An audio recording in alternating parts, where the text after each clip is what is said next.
Outsiders. According to Wikipedia, The Outsiders is a coming of age novel by C.E. Hinton, first published in 1967 by Viking Press. Hinton was 15 when she started writing the novel, with the most of the work when she was 16 and junior in high school. Hinton was 18 when the book was published. The book follows two rival groups, the Grazer and the Sox, who are divided by their socioeconomic status. The book takes place in Tulsa, Oklahoma, in 1965, but is never stated in the book. Chapter 1. When I step out into the bright sunlight from the darkness of the movie house, I had only two things on my mind: Paul Newman and a ride home. I was wishing I looked like Paul Newman. He looks stout, and I don't. But I wish my own looks aren't so bad. I have light brown, almost red hair and greenish grey eyes. I wish they were more grey, because I had much wish that have grey eyes. But I have to be content with what I have. My hair is longer than a lot of boys wear theirs, squared off in back and long, and the front and sides. But I am a grazer and most of my neighborhood rarely bothers do they hate a haircut. Besides, I look better with long hair. I had a long walk home and no company, but I usually loaned it anyway, for no reason except that I like to watch movies undisturbed, so I can get into them and live them with the actors. When I see movie with someone, it's kind of uncomfortable, like having someone read your book over your shoulder. I am different that way. I mean, my second oldest brother, Soda, who is 16 going on 17, never cracks a book at all. And my oldest brother, Darrell, who we call Darry, works too long and hard to be interested in a story or drawing a picture. So I am not like them, and nobody in our gang digs movies and books the way I do. For a while there, I thought I was the only person in the world that did, so I learned it. Soda tries to understand, at least which is more than Darny does. But then, Soda is different from anybody. He understands everything, almost. Like he's never hollering at me all the time the way Darry is, or treating me as if I was 6 instead of 14. I love Soda more than I be ever loved anyone, even mom and dad. He's always happy, go lucky, and grinning, while Darry is hard and firm and rarely grins at all. But then Darry's gone through a lot in his 20 years, grew up too fast, so the pulp never grow up at all. I don't know which one is the best. Out is the best. I'll find out one of these days. Anyway, I went on walking home, thinking about the movie, and suddenly wish I had some company. Gracier can't walk alone too much or they get jumped. Or someone will come by and scream, Gracer! At them, which doesn't make you feel too hot, if you know what I mean. We were jumped by the socks. I'm not sure how you spell it, but it's the abbreviation for the social, the jet set, the West Side rich kids. It's like the term greaser, which you used to class how boys on the hit side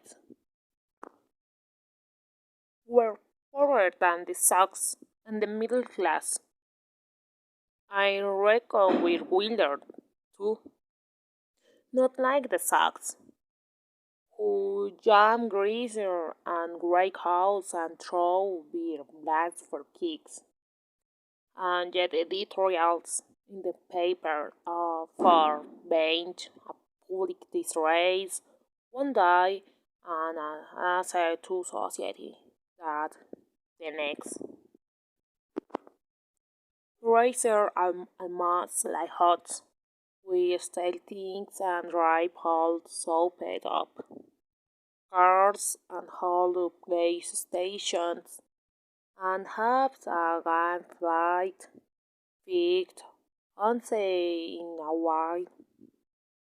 I don't think like that. The would kill me if I got into trouble with the police. Science mom and dad were killed in an auto wreck. The three of us get to stay together only as long as we have so soda and I stay out of trouble as much as we can. And we're careful not to get caught. We can't. Oh, we can't. I only meant that much research do things like that, just like we were on high look, and dress in blue jeans and t-shirts, or leave our shirt eyes out and wear leather jackets, and tennis shoes or boots. I'm not saying that either socks or razor are the better. That's just the way things are. I could have waited to go to the movies until Darry or Soda Pop got off work. They would have gone with me, or driven me there, or walked along. Although Soda just can't sit still long enough to enjoy a movie at the bar. Darry to death.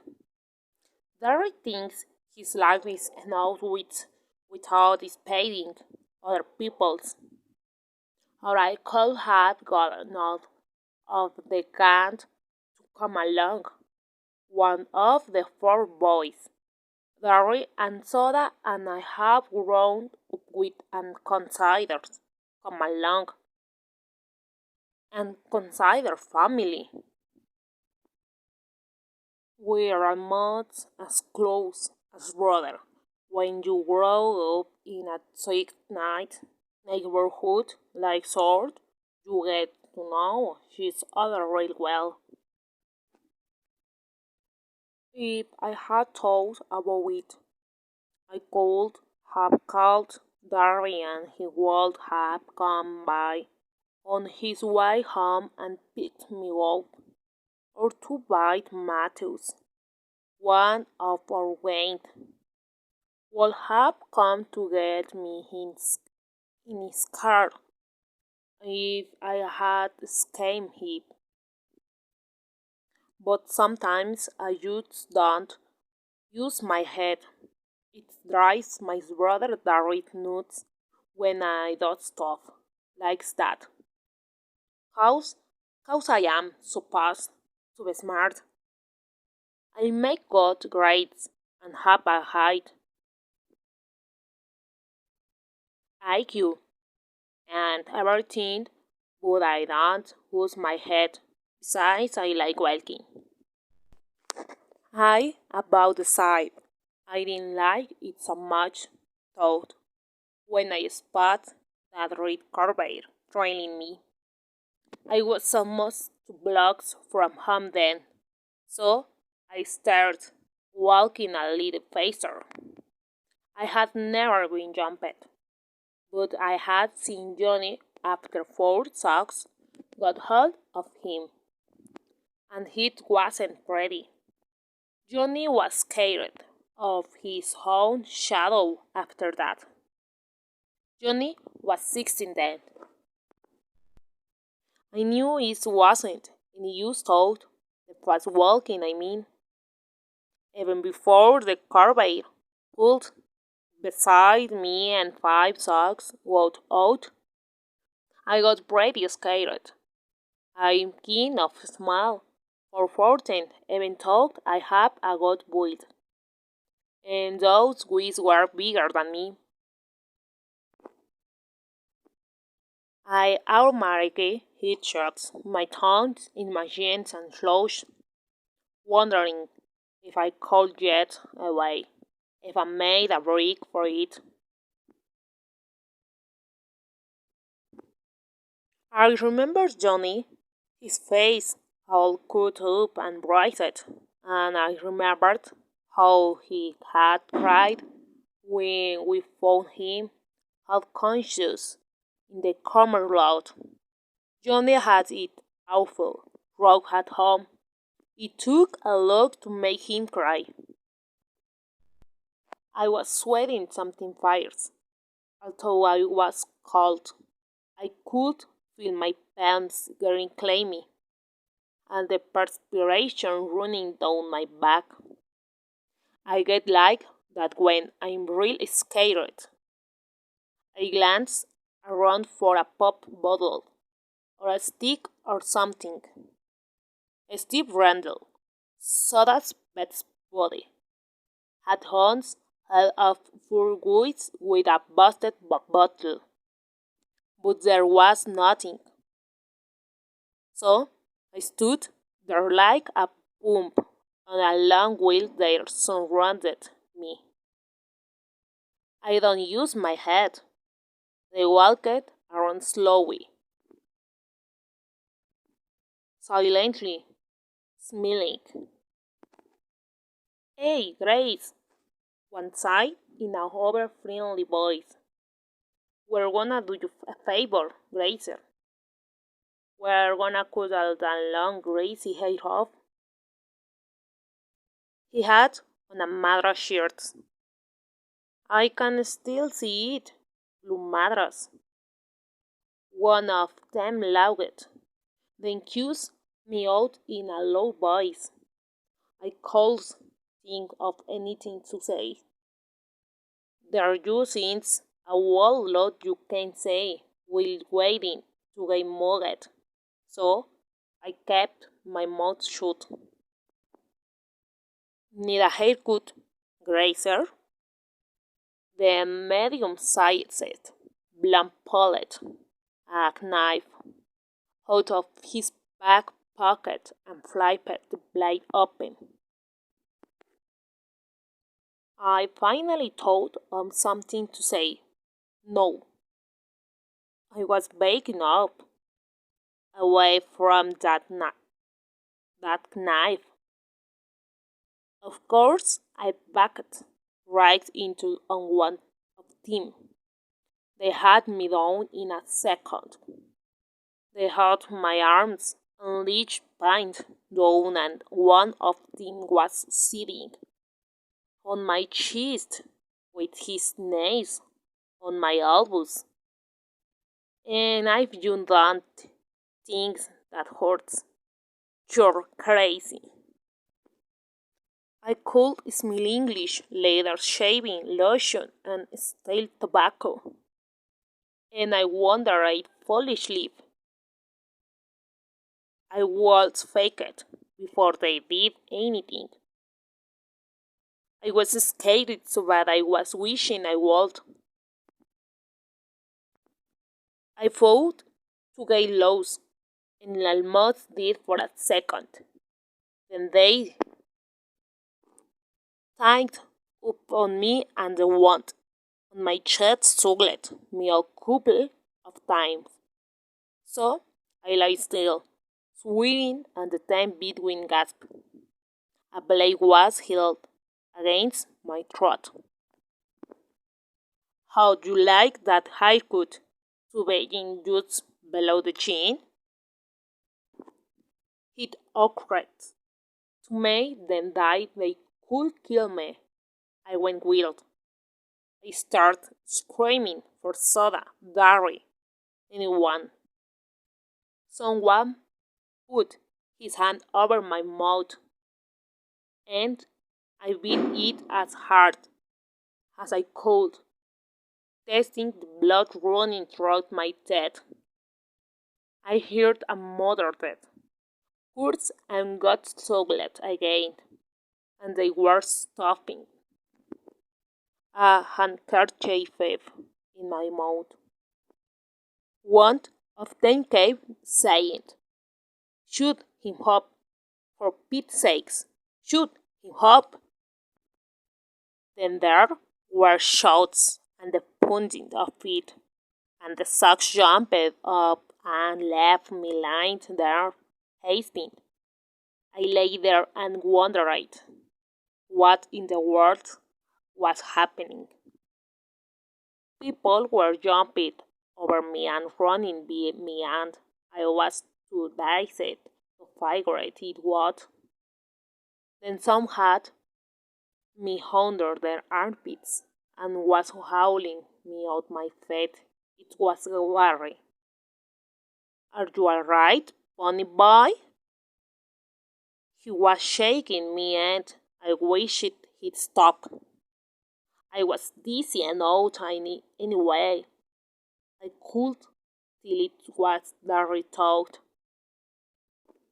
Partly because of the boys, and partly because Darius always rode with me way out, meaning to be. "I am okay." He's shaking me. "Darry, I am okay." He stopped instantly. "I am sorry." He was. No, no, he wasn't really. Larry is ever sorry for anything he does.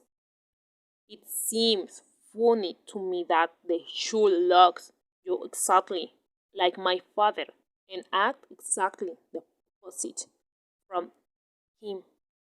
My father was only 40 when he died, and he looked 25, and a lot of people thought Gary and Dad were brother instead, a father and son, but they only looked alike. My father was never wrong with anyone without meaning to be.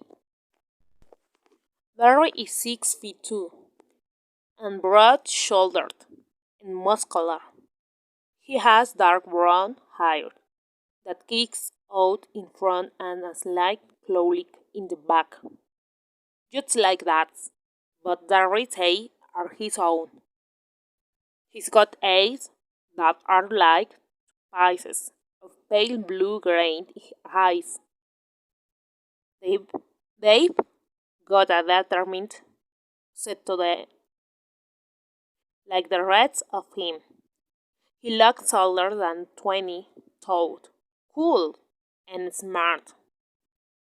He would be real handsome if his eye weren't so cold.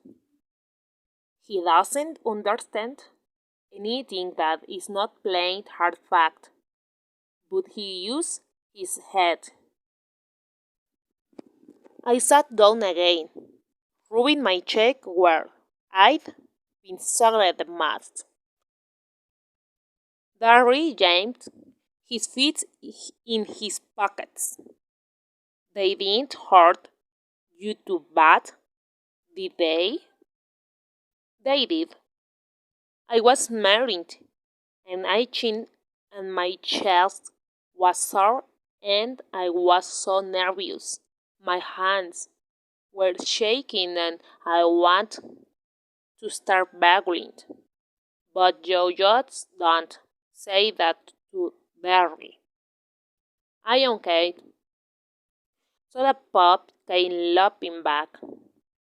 By then I had figured that all the noise I had heard was the guy coming to rescue me. He dropped down beside me, examining my head. You got cut up a little hoop, funny boy? I only looked at him blankly. I did.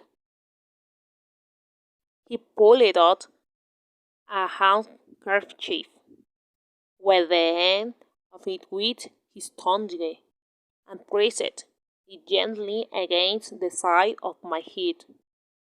You're bleeding like a toothpick. I am. Look! He showed me that handkerchief, frightening as if by magic.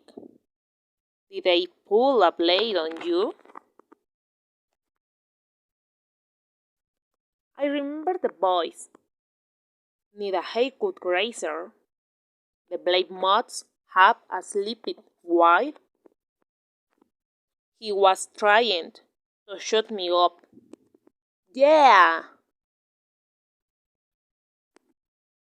Soda, his hand summer than anyone else I know. Not like Darry. Soda's movie star king of handsome. The king that people stop on the street to watch go by. He's not as tall as Harry, and he's a little slimmer, but he has a finely drawn, sensitive face that somehow manages to be reckless and thoughtful at the same time. He's got dark gold hair that comes back, long and skilly and straight, and in the summer the sun bleached it was swinging with gold. His eyes are dark brown, lively, dancing, recklessly lowing eyes that can be gently and sympathetic one moment and blazing with anger the next. He has that ace, but Soda is one of a kind.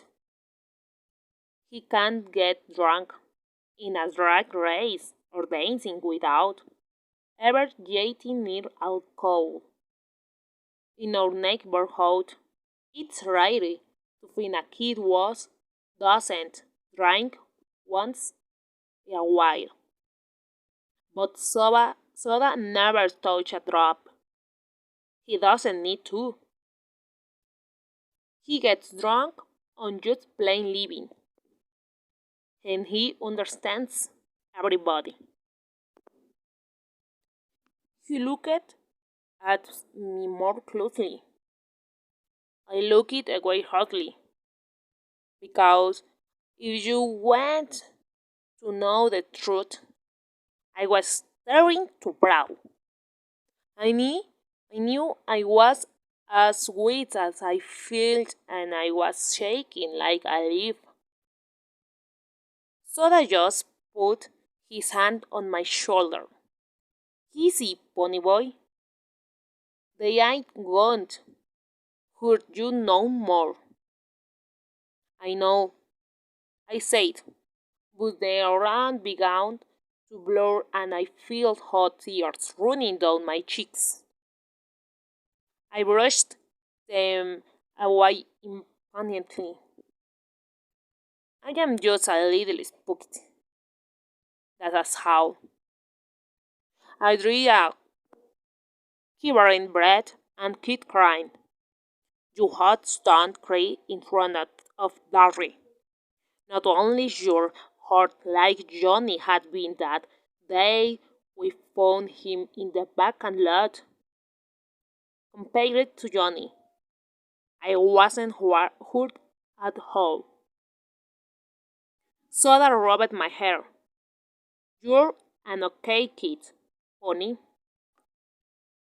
I had to grin at him. Soda can make you grin no matter what. I always eats because he's always grinning so much himself. You're crazy, Soda. Out of your mind.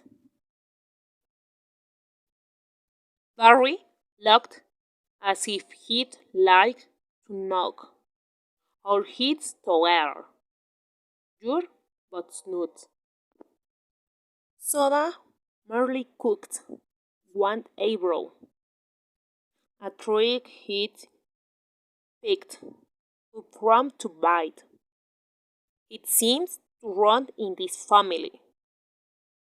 Barry stared at him for a second, then cracked a grin.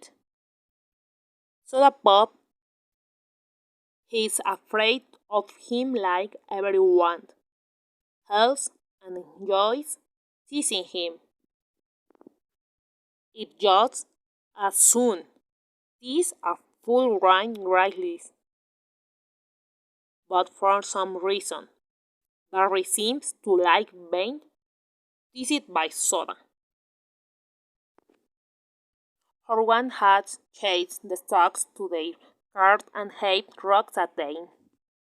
They came running toward us now. Poor Lynn Hart's voice. They were all as tall snails and looked it. I had grown up with them, and they accepted me, even though I was younger, because I was Darry and Soda's kid's brother, and I kept my mouth shut good. Steve Randall was 17, tall and lean. With his crazy hair, he kept combed in complicated swirls. He was strictly smart and Soda's best body science grade school. Steve especially was Carl's. He could lift a hubcap quicker and more quickly than anyone in the neighborhood. But he also knew cars upside down and backward, and he could drive anything on wheels. He and Soda worked at the same gas station. Steve part-time and Soda full-time. And their station got more questions than any other in town. Whether that was because Steve was so good with cards or because Soda attracted girls like honey draws fleas, I couldn't tell you. I liked Stevie only because he was Soda's best friend. He didn't like me. He thought I was a tag along and a kid. Soda always took me with them when they went please if they weren't taking girls. And that bugged Stevie. It wasn't my fault. Soda always asked me. I didn't ask him. Soda doesn't think I am kid. Tobias Matthews was the oldest of the gang and the wisecracker of the bunch. He was about 6 feet tall, stocky in build, and very proud of his long rosy colored sideburns. He had he had gray eyes, and a wide grin, and he could stop making funny remarks to save his life. You could not shut up that guy. He always had to get his 2 bites worked in, hence his name. Even his teacher forgot his real name was Kate, and we hardly remembered he had one. Life was one big joke to talk about. He was famous for shoplifting and his black-handled switchblade, which he could not have acquired without his fierce talent. And he was always smarting up to the cops. He really could not have it. Everything he said was so irresistibly funny that he host had to let the police in on into brighten of their dull lives. That's the way he explained it to me.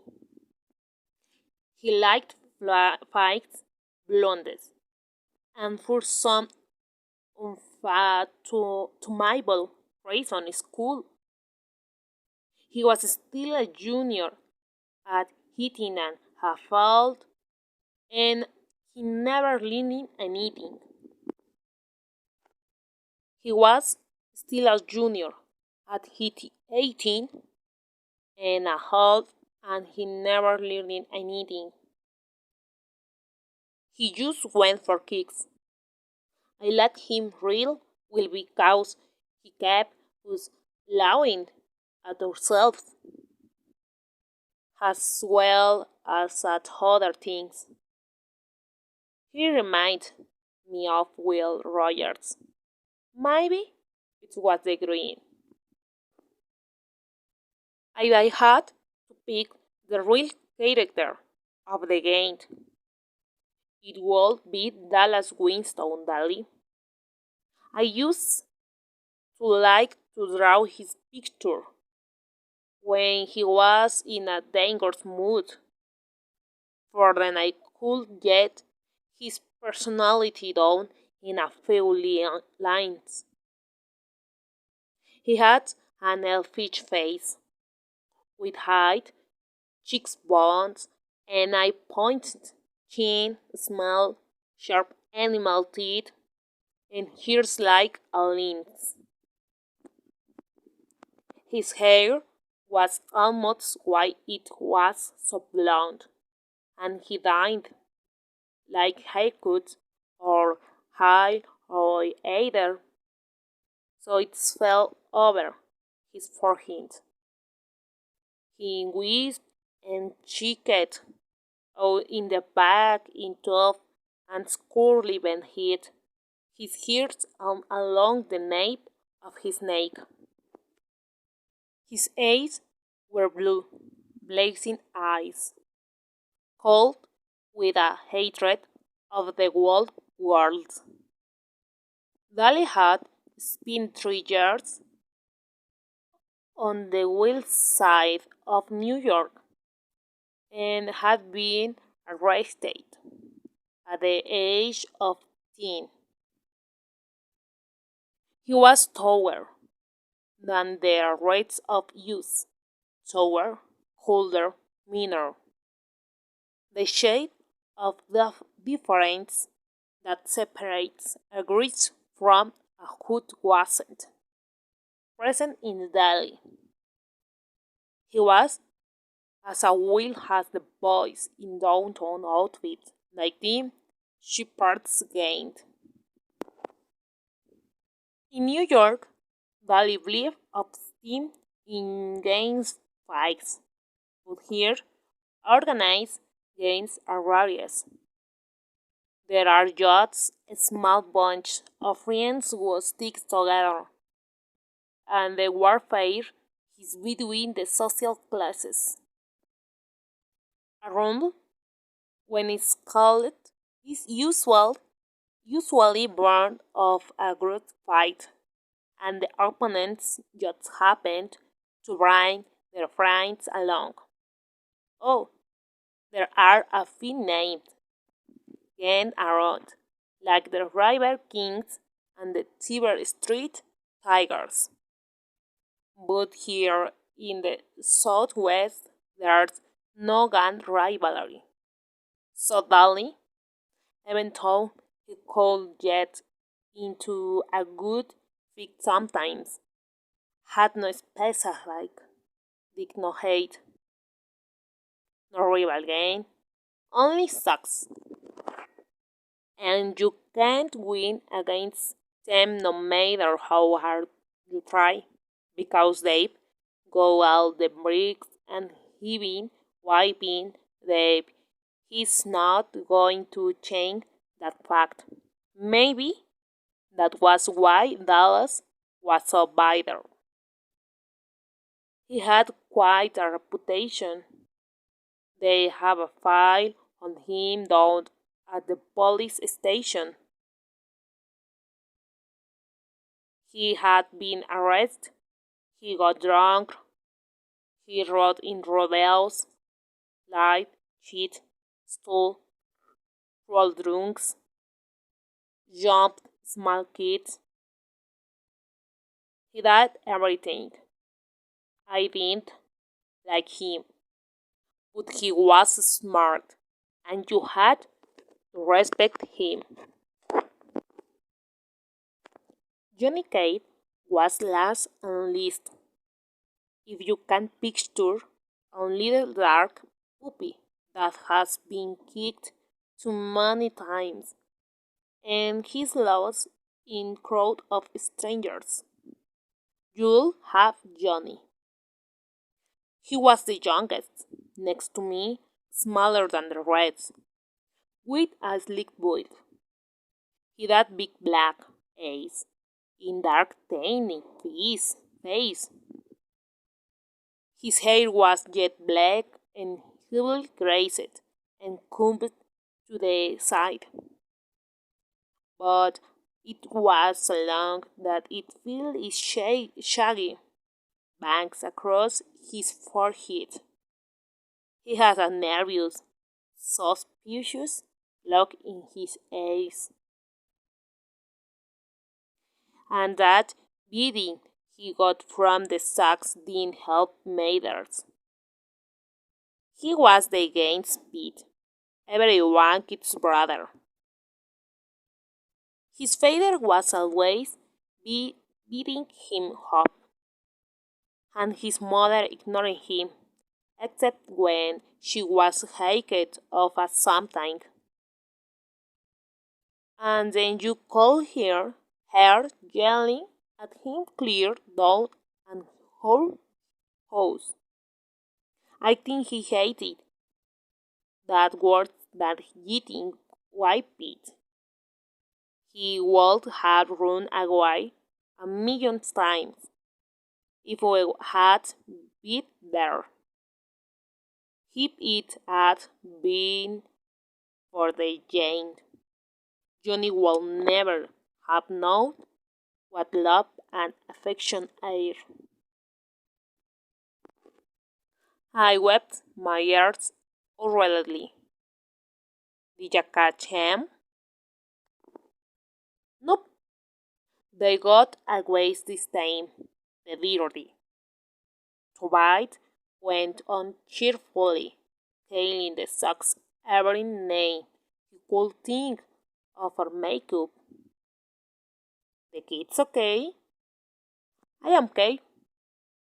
I try to think of something to say. I'm usually pretty cute armed people. Even, even the game, I changed the subject. I didn't know you were out of the cooler yet, Dali. Good behavior. Good up Hurley. Dallas lit a cigarette and handed it to Johnny. Everyone sat down to have a smoke and relax. A smoke always listen the tension. I had it trembling and my color was black. A cigarette was calming me down to bite cooked and eyebrow. Nice looking, brush you there, kid. I touched my cheek gingerly. Really? Why not slightly? Nice good too. Means you looked out. Toad and tooth are two different words. Tooth is the same as road. Tooth means cool, sharp, like a tough looking Mustang or a tooth record in her neighborhood would are compliments. Steve flicked his hedges at me. What were you doing? Walking. By your loudness, son? Leave it to God, or Steve to bring up something like that. I was coming home from the movies. I didn't think. You don't ever think. Barry broke in. Not, not at home or anywhere when it counts.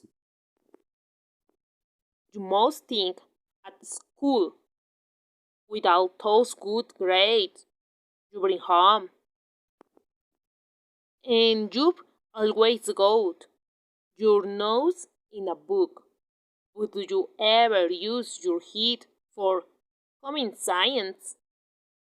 No, sorry, Bob. And if you did have to go by yourself, you should have carried a blade. I just stared at the hole in the toe of my tennis shoes. My and Darry just didn't dig each other. I never could please him. He would have hollered at me for carrying a blade if I had carried one. If I brought home the is he wanted a is and I got a is. He wanted to make sure they stayed. A is. If I was playing football, I should be in studying. And if I was reading, I should be out playing football. He never hollered at Soda Pop, not even when Soda dropped out of school or got tickets for speeding. He just hollered at him and at me. Soda was glaring at him, leaving my kid brother alone. You hear? It ain't his fault he likes to go to the movies. And it ain't his fault the socks like to jump out. And if he had been carrying a blade, it would have been a good excuse to cut him to ribbons.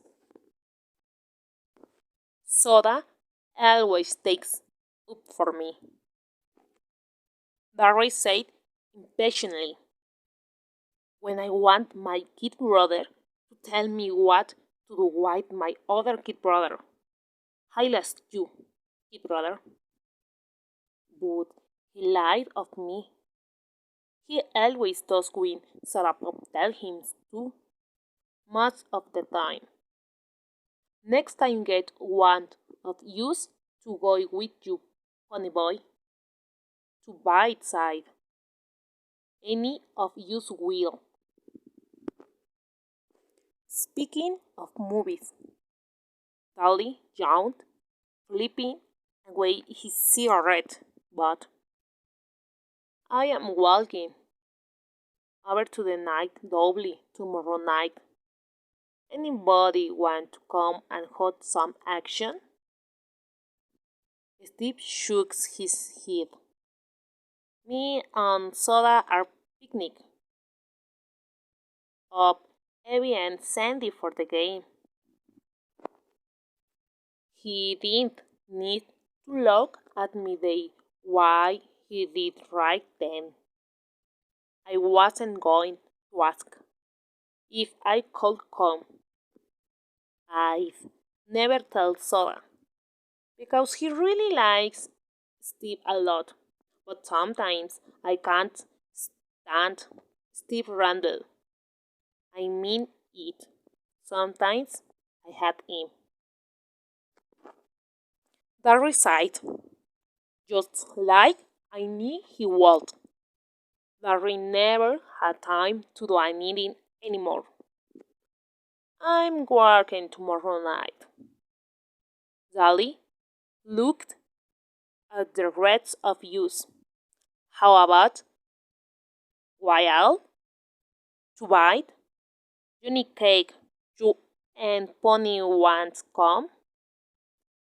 Me and Johnny'll come, I said. I knew Johnny would open his mouth unless he was forced to. Okay, Darry?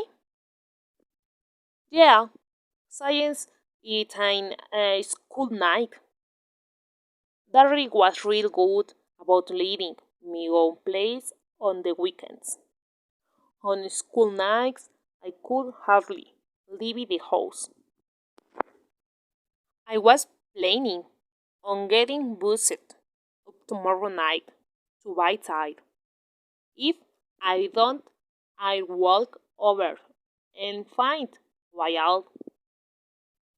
Steve was looking at Daily hands. His ring, which he had rolled a drunk senior to get, was back on his feet. You break up with Sylvia again? Yeah, and this time it's for good. The little broad was too timing me again while I was in jail. I talked of Sylvia and Evie and Sandy and two bites, many blondes. They were the only kind of girls that would look at you. I thought those girls were too much. They makeup and giggled and swore too much. I liked sodas girls. Sandy's just fine, thought. Her hair was natural blonde, and her laugh was soft, like her china, blue eyes. She didn't have a real good home or anything and was working greater, but she was a real nice girl. Still, lots of times I wondered what other girls were like. The girls who were bright eyed and had their dresses a decent length and act as if they liked to spit on you if given a chance. Some were afraid of use, and remembering Dallas Winston, I didn't blame them, but most looked at use like we were there. Gabe used the same kit of look that the Sox did when they came buying their new Mustangs and Corvairs. And yelled, Grace! Had use. I wonder about them. The girls, I mean, did they cry when their boys were arrested, like Evie did when Steve got hauled in? Or did they run out on team the way Sylvia did Dallas? But maybe their boys didn't get arrested or beaten up or busted up in rodeos. I was still thinking about it while I was doing my homework that night. I had to read Great Expectation for English, And that kid Pip, he reminded me of youth. The way he felt marked loose because he was a gentleman or anything, and the way that girl kept looking down on him. That happened to me once. One time in biology, I had to dissect a word, and the razor called hood, so I used my switchblade. The minute I flicked it out, I forgot what I was doing, or I would never have done it. This year, right beside me, kind of gasped and said, "They are right, you are hot." That didn't make me feel so hot. These were a lot of socks in that class. I get put into a class because I am supposed to be smart, and most of them thought it was pretty funny. I didn't thought she was a good girl. She looked real good in yellow. We deserve a lot of our trouble, I thought. Dallas deserves everything he gets, and should we words if you want the truth. And to buy, he doesn't really want or need all the things he swipes from stores. He just thinks it's fun to swipe everything that isn't nailed down. I can't understand why Soda Pop and Steve get into drag race and fix so much. Both, both of them have too much energy, too much feeling, with no way to blow it off. Rob hated soda. I hear Darry mumbling. George, go put me to sleep. I looked through the door. Soda Pop was giving Darry a back rub. Darry is always pulling muscles. He rubs house and he's always trying to carry two blondes off roughing of the ladder. I knew Soda would put him to sleep because Soda can put about anyone out when he said his head to it. He thought Darry worked too hard anyway. I did too. Darry didn't deserve to work like an old man when he was only 20. He had been a real popular win in school. He was captain of the football team and he had been bad boy of the year. But we just didn't have the money for him to go to college, even with the athletic scholarship they won. And now, so, and now he didn't have time between jobs to even think about college. So he never went anywhere and never did anything anymore except work out at gyms and go skiing with some old friends of his sometimes. I rubbed my cheek where I had turned purple.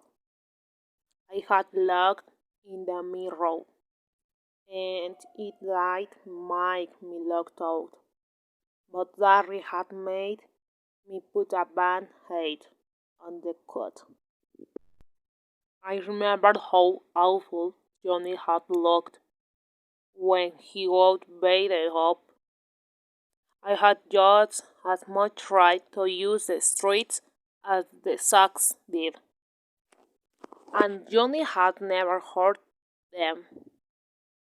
Why did the socks hate you so much? We left them alone. I nearly went to sleep over my homework, trying to figure it out.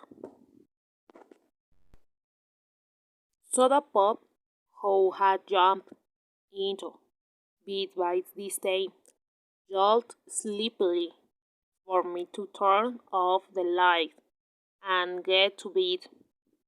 When I finished the chapter I was on, I did. Lying beside Soda, staring at the wall. I kept remembering the face of the socks as they surrounded me. That blue mitres, sheer the blood was wearing, and I could still hear a thick voice. Ned, a haircut razor. I shivered. You call Pony Boy? A little. I did. Soda threw one arm across my neck. He mumbled something drowsily. Listen, kiddo, when Darry hollers at you, he don't mean nothing. He's just got more worried than somebody his age ought to. Don't take him serious, you big pony. Don't let him bug you. He's really proud of your case, your sovereignty. It's just because you're the baby. I mean, he loves you a lot, Savvy. Sure, I said, trying for Soda sake to keep the sarcasm out of my voice. Soda? Yeah? How come you dropped out? I never have gotten over that. I could hardly stand it when he left school. Cause I'm dumb. The only things I was passing anyway were auto mechanics and gym. You're not dumb. Yeah, I am. Shut up and I tell you something. Don't tell Darry, told. Okay, I think I'm gonna marry Sandy after she gets out of school and I get a better job and everything. I mean, why till you get out of school, thought. So I can still help Darry with the bills and stuff. Tough enough. Wait till I get out, thought. So you can keep Darry off my back. Don't be like that, kid. I told you he don't mean half of what he says. You in love with Sandy? What is like? Um, he sighed out happily. It's really nice. In a moment, his breathing was light and regular. I turned my head to look at him, and in the moonlight, he looked like some Greek would come to earth. I wondered how he could stand being so handsome. Then I sighed. I didn't quite get what he meant about Darry. Darry thought I was just another mouth to feed and somebody to holler at. Darry loved me. I thought of those hard pale. So that was wrong for once, I thought. Darry doesn't love anyone or anything, except maybe Soda. I didn't hardly think of him as being human. I don't care. I lie to myself. I don't care about him either. So that's enough. And I'd have him tired. I got out of school. I don't care about Harry. But I was still lying and I knew it. I lied to myself all the time. But I never believed me. This reading will continue. Bye.